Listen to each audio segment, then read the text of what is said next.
அண்ணா சீரியல்ல என்ன நடக்க போகுதுன்னு பார்க்கலாம் வாங்க வீடியோக்குள்ள போகலாம். சண்முகம் குடும்பம் குலசாமி கோயிலிருந்து எல்லாரும் நல்லபடியாக பத்திரமா வீடு திரும்பி வராங்க. நல்ல வேலை கனியை காப்பாற்றியாச்சு, இல்லைன்னா இந்நேரம் நானே என் கையால் நெருப்பு வச்சிருப்பேன். அப்படி மட்டும் ஒன்று நடந்திருந்தது, நிச்சயமாக நான் உயிரோடவே இருக்க மாட்டேன்னு சண்முகம் புலம்புறாங்க. இதை பாருங்க, எப்படியோ அந்த கடவுளோட அருளால் நல்லபடியாக எல்லாரும் வந்து சேர்ந்தாச்சு. இதுக்கப்புறமாவது நம்ம குடும்பத்தில் எந்த பிரச்சனையும் இல்லாமல் இருக்கணும்னு வேண்டிக்கலான்னு சொல்லி வீட்டுக்கு வராங்க.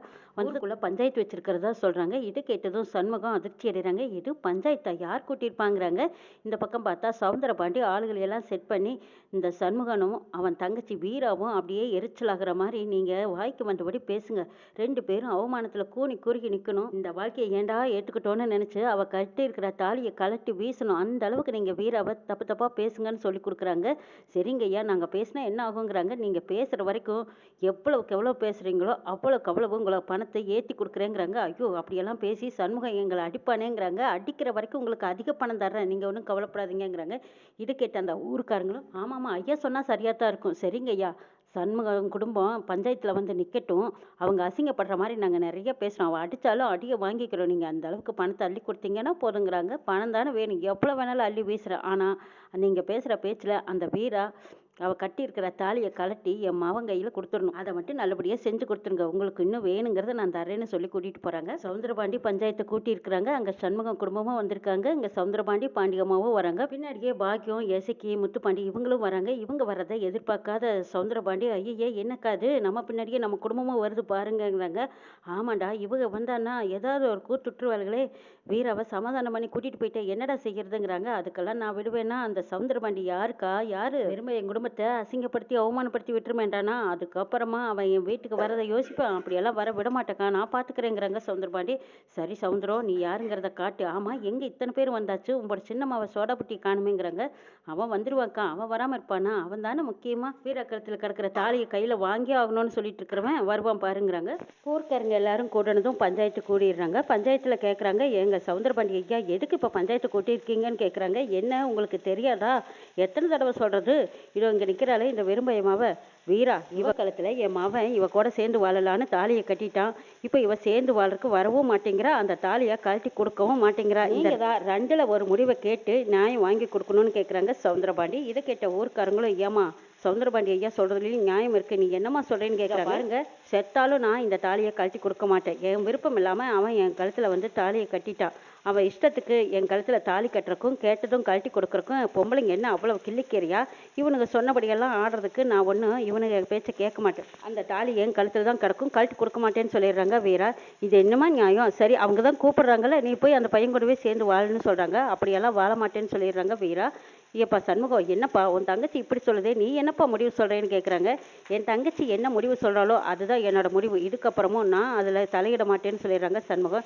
என்னப்பா இப்படி சொன்னால் என்ன செய்கிறது, தங்கச்சிக்கு புத்தி சொல்லி அனுப்பி வைக்கிறது தானே முறைங்கிறாங்க. வாக்கியம் நினைக்கிறாங்க, அப்பாடா ஏதோ நல்ல வேலை இந்த மனுஷனுக்கு புத்தி வந்துருச்சு போல இருக்குது, சிவபாணியும் வீராவையும் சேர்த்து வைக்கலான்னு பஞ்சாயத்தை கூட்டியிருக்காரு, இதுதான் நல்ல சான்ஸ், இந்த வீரா மனசு மாதிரி எப்படியாவது சிவபாலன் கூட சேர்ந்து வந்துட்டா பரவாயில்ல, இவ என்னடானா முடக்கல்ல பேசிகிட்டு இருக்கா, இப்படி முடக்கடி பேசிகிட்டு இருந்தா என்ன காரியமா போகுது, இந்த சண்முகனாலும் சொல்லக்கூடாதா அப்படின்னு பாக்கியம் ஓடி வந்து சண்முகத்துக்கிட்ட பேசுகிறாங்க. இந்த பாடல சண்முகம், இதுதான் நல்ல சான்ஸ், உன் மாமாவே மனசு மாதிரி கூப்பிடுறாரு, வீராவை அனுப்பி வை, ரெண்டு சின்ன ஜெருசு அவங்க ரெண்டு பேரும் பொழைக்கட்டும், இவ ஏதோ அரியா விஷயத்தில் பேசிகிட்டு இருக்கா, அவங்க அம்மா சொல்லித்தாண்டா இந்த கல்யாணத்தையே நானே நடத்தி வச்சேன், இப்போ நீ கூட இதுக்கு பேசாமல் இருந்தால் நான் என்ன செய்கிட்டு சொல்லு பார்க்கலாம் அப்படின்னு பாக்கியம் கேட்கும்போது அப்போ சண்முகம் எதுவும் பேசாமல் அமைதியாகவே இருக்காங்க. வீரா, இங்கே பாடல சொன்னால் கேளல, நீ தான் என் மருமகனை நான் எப்போவே முடிவு பண்ணிட்டேன், சிவபாலன் கெட்டவன் கிடையாது, நல்லவன் தான், அவனை நீ ஒரு சொல்லி தப்பு கண்டுபிடி பார்க்கலாம், அவனை பற்றி தப்பாக சொல்கிறதுக்கு ஏதாவது இருக்கா என்ன, நீ சேர்ந்து வந்து வாழடி அப்படின்னு கூப்பிடுறாங்க. பாக்கியம், இதை பாரத்த, உன் பையன் நல்லவனாகவே இருந்தாலும் அவன் எனக்கு செஞ்சது துரோகம் தான்,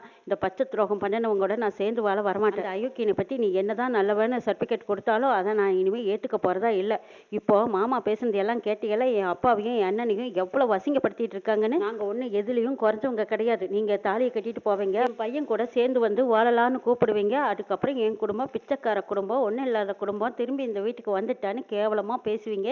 இப்படியெல்லாம் கேட்டுக்கிட்டு இருக்கணும்னு எங்களுக்கு ஏதாவது தலையெழுத்தா? நீ வேணா எல்லாம் சகிச்சுட்டு இருக்கலாம், என் அக்கா எசிக்கையும் எல்லாமே மறந்துட்டு வந்து இருக்கலாம், ஆனால் நான் அப்படியெல்லாம் வரமாட்டாத்த. இனிமே என் அண்ணன் சொன்னாலும் சரி சொல்லலைனாலும் சரி நான் எடுத்த முடிவு தான். இனிமே உன் மவன் கூட நான் சேர்ந்து வாழ மாட்டேன். இதுக்கப்புறமா என்னை பற்றி ஏதாவது பேசுனீங்க உங்கள் எல்லாத்தையும் சும்மா விட மாட்டேன்னு சொல்லிட்டு போகிறாங்க வீரா. இல்லை வீரா, என்னல இப்படி பேசிகிட்டு இருக்கிற, பரணி நீயாவது சொல்லு அப்படின்னு பாக்கியம் எல்லாத்துக்கிட்டையும் கெஞ்சிக்கிட்டு இருக்காங்க. டே என்னடா முடிவு சொல்ல போகிற அப்படின்னு பரணி வந்து சண்முகத்துக்கிட்ட கேட்குறாங்க. லே நான் அப்போவே சொல்லியாச்சு, பஞ்சாயத்தை கூட்டினாலும் சரி வீட்டில் வச்சு கேட்டாலும் சரி என் தங்கச்சி என்ன முடிவு சொல்கிறாளோ அதுதான் என்னோட முடிவு, இதுக்கு நான் தடையாக இருக்க மாட்டேன்னு சொல்லிடுறாங்க சண்முகம். பரணி வீராவை பார்க்குறாங்க. வீரா பரணியை பார்த்துட்டு கோவமாக திரும்பிக்கிறாங்க. சோபாலனும் அடிச்சு பிடிச்சி அந்த பஞ்சாயத்துக்கு வந்துடுறாங்க. வந்ததுக்கப்புறம் சவுந்தரமாட்டி சொல்கிறாங்க, டே இவ்வளோ நேரமாக எங்கடா போனேன், இதோ இந்த வெறும் பயம் உலகிட்ட எவ்வளவோ பேசி பார்த்தாச்சு, நீயும் பேசி பாருங்கிறாங்க.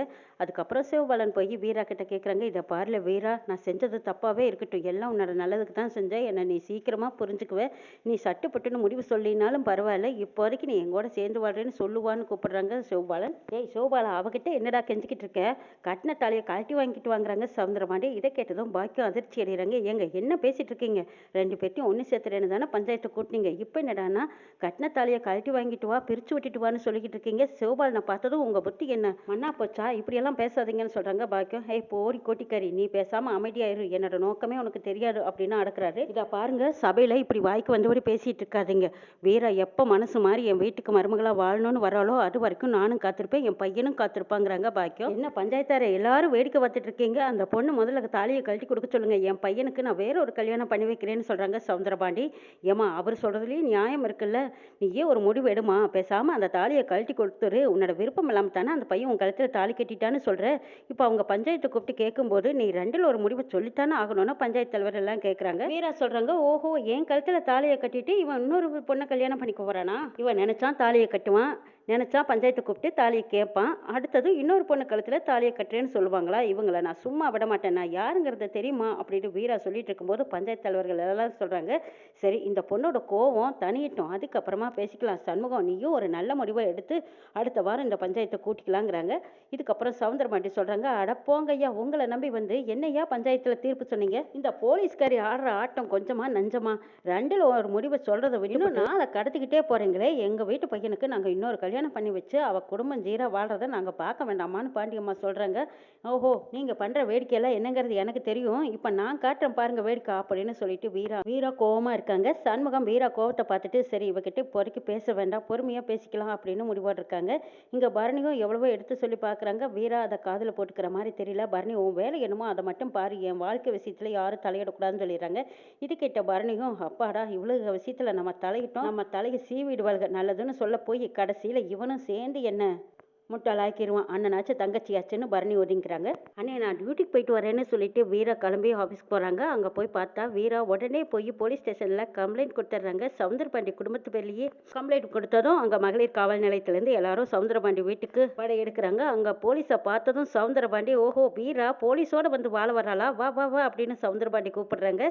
இதை பாரு மாமா, நான் ஒன்றும் எங்கள் வீட்டில் வழி இல்லாமல் உங்கள் வீட்டுக்கு வாழ வரல, உங்கள் எல்லாத்தையும் அரெஸ்ட் பண்ணி கூட்டிகிட்டு போறக்கு வந்திருக்கேங்கிறாங்க வீரா. இதை கேட்டதும் சவுந்தரபாண்டி அதிர்ச்சி அடைறாங்க. என்னல வீரா தமாஸ் பண்றியாங்கிறாங்க. இனிமே தான் தமாஸ் என்னங்கிறது உங்களுக்கு தெரியுமாமா, என்னெல்லாம் பேச்சு பேசுனீங்க, உங்களை நான் சும்மா விட போறதில்லை, இவங்க எங்க குடும்பத்தையே அசிங்கப்படுத்தினாங்க, அது மட்டுமா அதோ அங்க நிக்கிறானே அவன் தான் என் கழுத்துல தாலியை கட்டினான், இவங்க ரெண்டு பேர்த்தையும் அரெஸ்ட் பண்ணுங்கன்னு சொல்றாங்க வீரா. கேட்ட இன்ஸ்பெக்டர் மேடம் சொல்றாங்க, ஏங்க இந்த பொண்ணு கழுத்துல வேண்டாம் விருப்பா தாலி கட்டினீங்களான்னு கேட்குறாங்க. ஆமா என் மவன் தெரியாதனமா தாலியை கட்டிட்டான், இப்போ இவ தான் சேர்ந்து வாழ முடியாதுன்னு சொல்றாள்ல, அப்போ அந்த தாலியை கழட்டி கொடுத்துட வேண்டியதானே மேடம் அப்படின்னு சவுந்தரபாண்டி கேட்கவும் இன்ஸ்பெக்டர் மேடம் சொல்றாங்க, என்ன சார் பேசிட்டு இருக்கீங்க, உங்க வீட்டில் பணம் இருந்தால் என்ன வேணாலும் செய்வீங்களா, ஒரு பொண்ணோட விருப்பம் இல்லாமல் அவள் கழுத்தில் தாலி கட்டுவீங்க, அடுத்தது பஞ்சாயத்து வச்சு அந்த தாலியை கேட்டு வாங்க பார்ப்பீங்க, அதுக்கப்புறம் அந்த பொண்ணை என்ன வேணாலும் அசிங்கப்படுத்தி அவமானப்படுத்தினா அவள் நிச்சயமாக தாலியை கழட்டி கொடுத்துட்டு ஓடிடுவேன்னு நினச்சிட்டு இருக்கீங்களா, இப்படி ஆளுகளையெல்லாம் சும்மாவே விடக்கூடாது, மரியாதையாக நீங்கள் ஸ்டேஷனுக்கு வாங்க அப்படின்னு சொல்கிறாங்க. என்ன மேடம் யாருன்னு நினச்சிங்க, என் மவன் இன்ஸ்பெக்டருங்கிறாங்க, உங்கள் மவன் இன்ஸ்பெக்டராகவே இருந்தாலும் நீங்கள் சட்டத்தில் தப்பு பண்ணி அந்த தப்புக்கு உங்களுக்கு தண்டனை கொடுத்தா தான் ஆகணும், ஏறுங்க சார் அப்படின்னு சொல்லவும் அங்கே பாக்கியம் ஒடியறாங்க. பாக்கியம் வந்து இல்லை வீரா என்னல நினச்சிட்டு இருக்கேன், எதுக்குல இந்த மாதிரியெல்லாம் பண்ணிட்டு இருக்கேன்னு கேட்குறாங்க. பாருங்கம்மா உங்கள் பையன் இந்த பொண்ணு கழுத்தில் விருப்பம் இல்லாமல் தாலியை கட்டியிருக்காங்கிறாங்க, அது நான் தான் கட்ட சொன்னேன், அதனால தான் அவன் கட்டினாங்கிறாங்க. பாக்கியம் ஏமா நீங்கள் கட்ட சொல்லித்தான் உங்கள் பையன் தாலியை கட்டினானா, ஏமா இப்படி ஒரு தப்பு பண்ணீங்க, இந்த அம்மா தூண்டி விட்டதுனால தான் அவங்க பையன் தாலியை கட்டியிருக்காங்களா, அப்போ சரி இந்த அம்மாவையும் இழுத்து போடுங்க அப்படின்னு சொல்லவும் பாக்கியம் சௌந்தரபாண்டி, சிவபாலன் 3 பேத்தையும் இழுத்துட்டு வர்றாங்க. இத பாருங்க, நீங்க பெரிய தப்பு பண்றீங்க. யார் மேல கை வச்சிருக்கீங்க தெரியுமாங்கிறாங்க சௌந்தரபாண்டி. தெரியும் சார். எல்லாருமா சேர்ந்து சதி பண்ணி அந்த பொண்ணு கழுத்துல தாலி கட்டுனதும் இல்லாம மறுபடியும் அந்த பொண்ண டார்ச்சர் பண்ணியிருக்கீங்க. அந்த குடும்பத்தையும் சேர்த்து அவமானப்படுத்தியிருக்கீங்க. இது எல்லாத்துக்கும் சேர்த்து உங்களுக்கு பதிலடி குடுக்க வேண்டாமா? மரியாதையா கார்ல ஏறுங்கங்கிறாங்க. ஏய் வீரா, நீ செய்யறது தப்புன்னு உனக்கு தெரியலையா? சிவபாலன் என்ன தப்பு பண்ணுனா சொல்லு பார்க்கலாம். உன்னோட வாழ்க்கைய காப்பாத்துறதுக்கு தான்ல உன் கழுத்துல தாலி கட்டுனா. அதுவும் உங்க அம்மா சொல்லித்தான் நான் இந்த தாலிய கட்டச் சொன்னேன். இது புரிஞ்சுக்காம நீ இப்படியே பண்ணிட்டு இருக்கியேல வீராங்கிறாங்க. இத பாரு அத்த, நீ உன் பையனுக்கு சப்போர்ட் பண்ணி பேசுனதெல்லாம் போதும். மரியாதையா இதோட விட்டுரு. நான் அத்தைன்னு கூட பார்க்க மாட்டேன் அப்படின்னு சொல்லிட்டு வீரா அங்கிருந்து கிளம்புறாங்க. இவங்க 3 பேர்த்தையும் போலீஸ் ஸ்டேஷனுக்கு கொண்டு வீரா கொடுத்த கம்ப்ளைண்ட் படி அவங்கள அரெஸ்ட் பண்ணி வச்சிருக்காங்க. இந்த விஷயம் சண்முகத்துக்கும் வைகுண்டத்துக்கும் தெரிஞ்சிருது. வைகுண்டம் வீராவை கூப்பிட்டு திட்டுறாங்க. இல்ல என்னதான் இருந்தாலும் உன் அத்தை அந்த சௌந்தரபாண்டிய உள்ள தூக்கி போடு, நான் வேண்டான்னு சொல்லல. ஆனா சிவபாலனையும் பாக்கியத்தையும் உள்ள வச்சது பெரிய தப்புங்கிறாங்க. இத பார்ப்பா, அவங்க 2 பேர்த்துனால தான் என் வாழ்க்கையே கெட்டுது.